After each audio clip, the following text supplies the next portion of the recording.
नमस्कार मित्रांनो. संकट हे येत असतात आणि जेवढी मोठी माणसं त्यांच्या जीवनामध्ये खूप मोठी मोठी संकट असतात. आपल्याला नंतर वाटतात की काय ही मोठी माणसं चमत्कार घडवतात, पण त्यांच्या आयुष्यात किती संकट आले असतात ते आपण जर त्यांचा फीडबॅक बघितला तर लक्षात येतो आहे.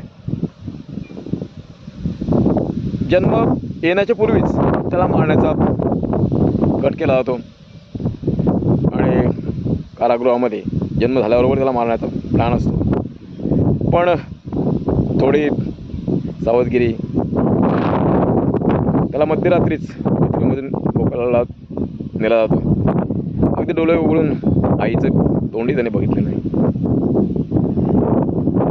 आई वडील बंदीशाळेमध्ये, तिथे गेल्यानंतर नवीन आई वडील नंद यशोदा, तिथेही मावशी भेटते.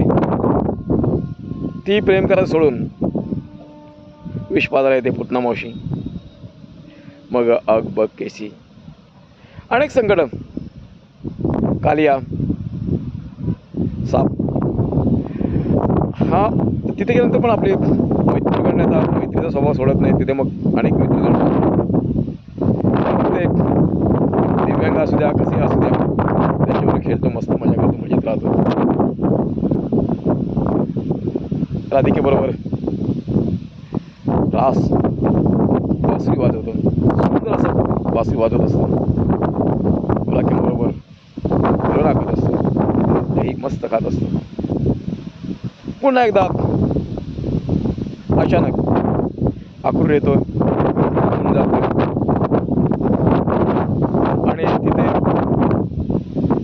जे ऑलिम्पिक भरलेला असतो खेळात, असं सांगून इथं गेलेलं असं की तिथे हा महोत्सव आहे. त्या महोत्सवामध्ये खेळाडूंची आवश्यकता आहे आणि तुम्ही तिथे खेळ. तिथे ॲक्च्युली पुन्हा घातपाताचा प्रयत्न होतो.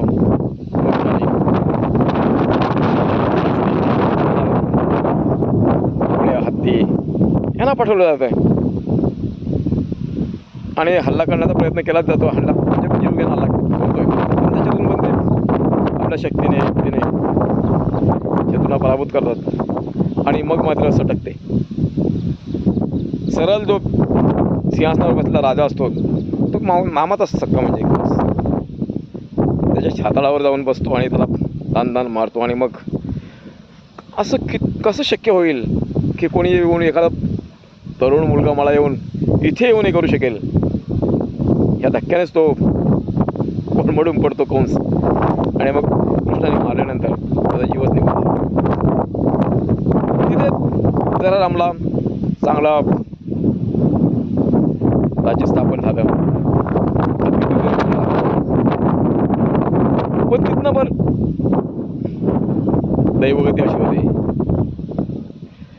की पुन्हा तिथनं मथुरा सोडून द्वारका नगरी वसावी लागते, द्वारकेला यावं लागतं. संकटांची एक मालिकाच असते.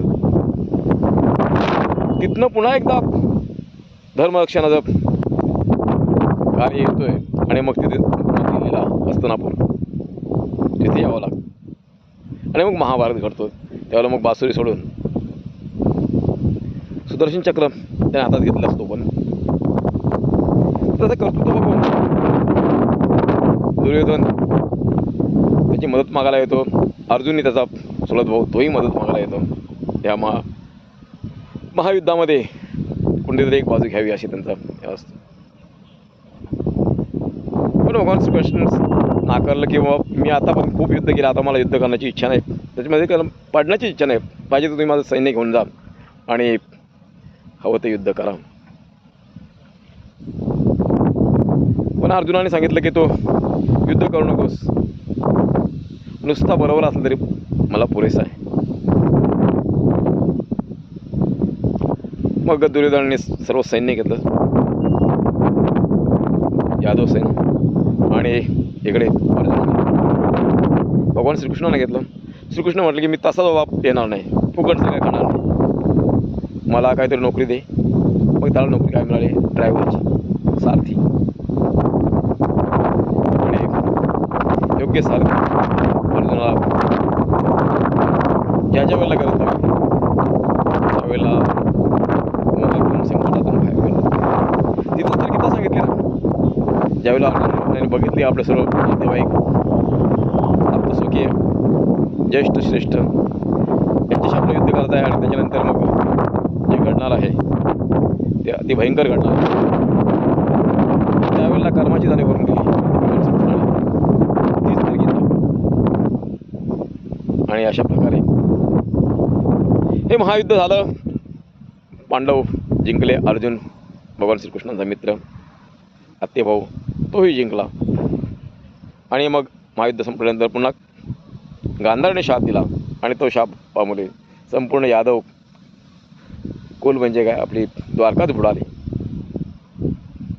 आता एवढ्या मोठ्या माणसाला मरण तरी यावं की ना ठीक, पण आरामशीर आपल्या डोक्यावर राणामध्ये बसला होता, बासरी वाजवत होता आणि एका व्याधाचा बाण त्याच्या पायाला लागला आणि तिथेच यात्रा संपवावी लागली. म्हणजे महान लोकांचंसुद्धा जीवन कसं कठीण असतं बघा. पण तरी पण हसत खेळत त्या व्याधाला कुठल्याही प्रकारचा दोष न देता त्याने ते स्वीकारलं. धन्य भगवान श्रीकृष्ण.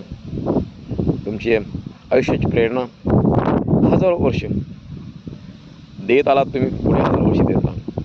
भगवान श्रीकृष्ण त्रिवार वंदन. बोला भगवान श्रीकृष्णांचा विजय असो. राधे राधे. धन्यवाद.